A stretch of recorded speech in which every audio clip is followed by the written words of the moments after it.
Hello friends, எனக்கு இந்த வீடியோவில் பார்த்தீங்கன்னு வச்சுக்கோங்களேன், மிக மிக முக்கியமான ஒரு ஜோதிட தாள்களை தான் இப்போ இந்த வீடியோவில் வந்து பார்க்க போகிறோம். அதோடு கூடவே ஒரு ஆன்மீக பரிகாரத்தையும் பார்க்க போகிறோம். ஸோ என்ன பார்க்க போகிறோம் அப்படிங்கிறத ஃபஸ்ட்டு இன்ட்ரோவில் வந்து ஷேர் பண்ணுறேன், வாங்க பார்க்கலாம். அதாவது நம்ம வாழ்க்கை பார்த்தீங்கன்னு வச்சுக்கோங்களேன், நம்ம நினைக்கிற மாதிரி அவ்வளவு ஈஸியாக இருக்காது. நம்ம வாழ்க்கையில் நிறைய ஏற்றத்தாழ்வுகள் இருக்கும். அதை தெரிஞ்சு அதற்கேற்ப நம்ம நடந்துக்கிட்டாவே பல ஆபத்துக்கள் ஏற்படாமல் தப்பித்து கொள்ளலாம். ஸோ பல ஆபத்துக்கள் ஏற்படாமல் தப்பிக்க இப்போ பார்த்தீங்கன்னு வச்சுக்கோங்களேன், ஒரு முக்கியமான தாள்களை இந்த நேரத்தில் உங்களோட ராசிக்கு சொல்ல போகிறேன். ஆமாங்க, துலாம் ராசிக்காரங்களுக்கு மே 20க்குள்ளே நடக்கக்கூடிய முக்கிய விஷயங்களை பற்றி ஷேர் பண்ண போகிறேன். இது கிரகங்களால் நடக்கக்கூடிய விஷயங்கள், அதனால் ரொம்பவே கவனமாக இருக்க வேண்டும் துலாம் ராசிக்காரங்க. ஸோ என்ன மாதிரி கவனமாக இருக்கணும் அப்படிங்கிறத இந்த வீடியோவில் வந்து ஷேர் பண்ணுறேன். ஸோ என்ன மாதிரி கவனமாக இருக்கணும் அப்படிங்கிறத இந்த வீடியோவில் வந்து தெரிஞ்சுக்குங்க. அதோடு இதற்கேற்ப நடந்து பயனும் பெறுங்க. அது மட்டும் இல்லாமல் வாழ்க்கையில் பார்த்தீங்கன்னு வச்சுக்கோங்களேன், உங்களுக்கு இருக்கக்கூடிய மெயினானதே வந்து வாழ்க்கை எப்படி இருக்கும் அப்படிங்கிற பயம்தான். அந்த பயம் இருந்ததுன்னா அந்த பயத்தை நீக்க நீங்கள் செய்ய வேண்டிய ஒரு பரிகாரமும் இருக்குது. அந்த பரிகாரம் என்ன, அதை எப்படி செய்யணும் அப்படிங்கிறதையும் சொல்ல போகிறேன். அதையும் இந்த வீடியோவில் வந்து துலா ராசிக்காரங்க தெரிஞ்சுக்குங்க. தெரிஞ்சு அந்த பரிகாரத்தை பண்ணி பயன் பெறுங்க. அந்த பரிகாரம் நீங்கள் பண்ணுறதுனால நிச்சயமாக உங்களுக்கு பயங்கிறது வாழ்க்கையில் இருக்காது. இருக்கக்கூடிய பயம் கண்டிப்பாக உங்களை விட்டு அகலும். ஸோ பயம் அகழ்வதற்கு என்ன பரிகாரம் பண்ணும் அப்படிங்கிறத தெளிவாக இந்த இடத்துல வந்து சொல்கிறேன். தெளிவாக இந்த இடத்துல வந்து அந்த பயம் நீங்கிறத பற்றி தெரிஞ்சுக்குங்க. சரி, இப்போ முதல்ல வந்து உங்களுக்கான பலனை வந்து பார்க்கலாம் வாங்க. ஏன்னா பலனை தெரிஞ்சுக்கிட்டாதான் பரிகாரம் தெரிஞ்சுக்கிறது ஈஸியாக இருக்கும். ஸோ இந்த மே 20க்குள்ளே கண்ணா 2 லட்டு தின்ன ஆசையா அப்படிங்கிற மாதிரி உங்களோட ராசிக்கு பல மாற்றங்கள் ஏற்படும்.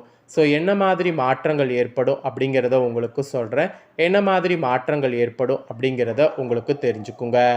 அதாவது இந்த 2026 மே மாதம் 20 பிறக்கிறதுக்குள்ள இந்த டைம் உங்கள் ராசிக்காரங்களுக்கு கிடைக்கக்கூடிய பலன்கள், பரிகாரங்கள், அதோடு நீங்கள் எடுக்க வேண்டிய முக்கிய வழிபாடு செய்ய வேண்டிய தெய்வங்கள் குறித்தெல்லாம் இப்போ நான் உங்களுக்கு இந்த வீடியோவில் வந்து சொல்ல போகிறேன். ஆக்சுவலி ஒவ்வொரு கிரகங்களுமே குறிப்பிட்ட கால இடைவெளியில் ஒரு ராசியிலேருந்து இன்னொரு ராசிக்கு பயிற்சி ஆவது வழக்கம். இந்த கிரக மாற்றமானது சில ராசிக்காரங்களுக்கு சுப பலன்களையும் சில ராசினருக்கு அசுப பலன்களையும் ஏற்படுத்தும்.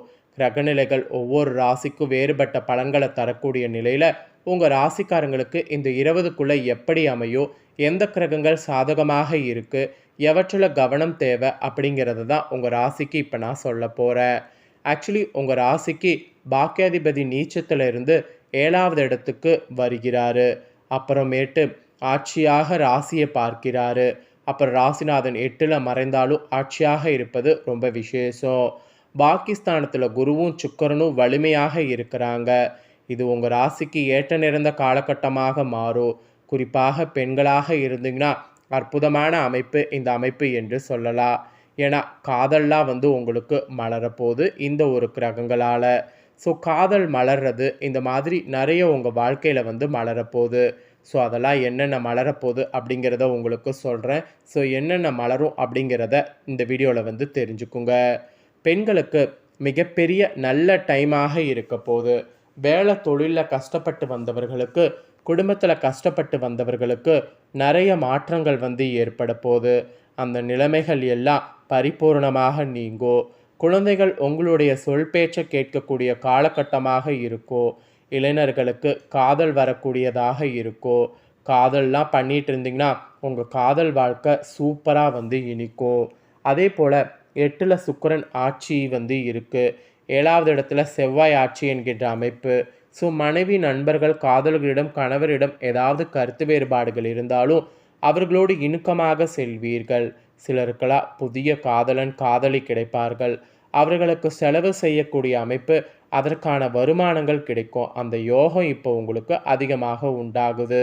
அதாவது இந்த 20க்குள்ளே உங்கள் ராசிக்கு அனுகூலம்னு சொன்னால் அது மிகையாகாத உண்மை. 40 வயதுக்கு மேற்பட்டவர்களுக்கு வியாபாரம், தொழில் நன்றாக இருக்கும். அந்தஸ்து, கௌரவம் ஏற்படும்.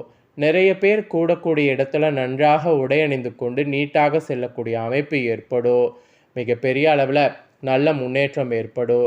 கையில் காசு, பணம் வரக்கூடிய அமைப்பு உள்ளது. மெயினாக சம்பள உயர்வு கிடைக்கும்னு சொன்னால் அது மிகையாகாத உண்மை. அதோடு எடுத்த காரியங்களில் ஜெயங்கிறது ஏற்படும். பொருளாதாரத்தில் நல்ல முன்னேற்றம் ஏற்படும். திட்டமிட்டு செய்யக்கூடிய காரியங்களில் ஏற்றம் ஏற்படும். குடும்பத்தில் மகிழ்ச்சி பெருகும். வேலை போனவர்களுக்கு புதிய வேலை கிடைக்கும். வேலையை விட்டு தொழில் செய்யக்கூடிய அமைப்பு உள்ளது. வயதுக்கு ஏற்றாற் போல எல்லா தரப்பினருக்கும் தொட்டது தூங்கக்கூடிய நல்ல காலமாக இருக்குன்னு சொன்னால் அது மிகையாகாத ஒரு உண்மை. ஸோ இதுதான் தாங்க உங்களுக்கு கிடைக்கக்கூடிய பலன்கள். இதற்கேற்ப நடந்து பலன் பெறுங்க. இப்போ நெக்ஸ்ட்டு பரிகாரம் பார்க்க போகிறோம். ஸோ வாழ்க்கையில் பார்த்தீங்கன்னு வச்சுக்கோங்களேன், உங்களுக்கு பயம் இருந்ததுன்னா அந்த பயம் நீங்கள் இந்த பரிகாரத்தை செய்திடுங்க. எல்லாருமே தான் நினைத்தபடி வாழ்க்கை அமைவதில்லை.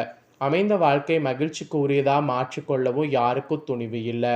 வாழ்க்கை எப்படி இருக்குமோ என்கின்ற கவலையில் எப்போது தவிப்பங்க. இந்த பரிகாரத்தை செய்தால் அதிலிருந்து மீண்டு பயம் நீங்கி நம்பிக்கை பிறக்கும். வாழ்க்கை பயம் நீங்கள் செய்ய வேண்டிய பரிகாரம் என்ன என்பதை இப்போ நான் இந்த வீடியோவில் சொல்ல போகிறேன். தொடர்ந்து இந்த வீடியோ பார்த்து உங்கள் ராசிக்கு தெரிஞ்சுக்குங்க. அந்தந்த வயதில் நடக்க வேண்டிய எல்லாமே நடந்துவிட்டால் நமக்கு வாழ்க்கை பற்றிய பயம் என்பது ஏற்படுவதில்லை. ஒரு சில விஷயங்கள் நம்ம வயது கடந்து நமக்கு கிடைக்காமலே தள்ளி சென்று கொண்டே இருக்கும். அப்படி நடக்கும் பொழுது தான் வாழ்க்கை எப்படி இருக்குமோ என்கின்ற பயம் ஏற்பட தூங்கும். இந்த பயம் நீங்கி புது நம்பிக்கை தெம்பு உற்சாகம் தொற்றிக்கொள்வதற்கு செய்ய வேண்டிய பரிகாரம் தான் இந்த பரிகாரம். ஆக்சுவலி குலதெய்வம் மற்றும் பித்திருக்களுடைய ஆசீர்வாதம் இருப்பவர்களுக்கு வாழ்க்கை பற்றிய பயம் இருப்பதில்லை. இவ்விருவரில் ஒருவருடைய ஆசீர்வாதம் கிடைக்காதவர்களும் கர்மப்பிடியில் அகப்பட்டு தவிப்பவர்களும் வாழ்க்கை பற்றிய கவலையில் எப்போதும் மூழ்கி கிடைப்பதாக சாஸ்திரங்களில் குறிப்பிடப்படுது. பொதுவாக குலதெய்வம் மற்றும் பித்திருக்கள் ஆசீர்வாதம் கிடைக்க பசுமாடுகளுக்கு தானம் செய்தாலே போதுமானது. பசுவிற்கு செய்யக்கூடிய தானம் பலவிதமான தோஷங்களை போக்க வல்லது. அதிலும் பித்ரு தோஷத்தை போக்க இந்த பரிகாரம் நல்ல பலனை தருகிறது.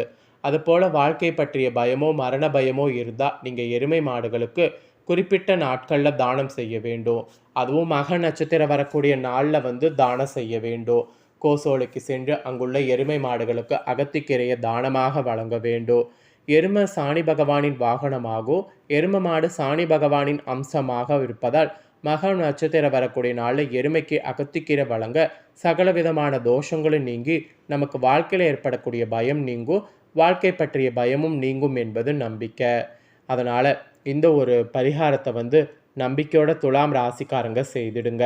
இப்படி நீங்கள் செய்து வந்தாவே வாழ்க்கை பற்றிய உங்களுக்கான பயம் நீங்கும்.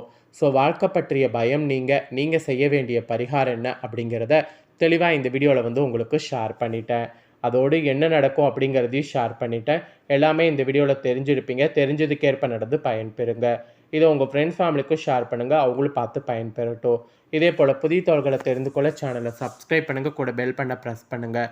நெக்ஸ்ட் இதே போல் சுவாரஸ்யமாக வேறொரு வீடியோவில் உங்களை சந்திக்கிறேன்.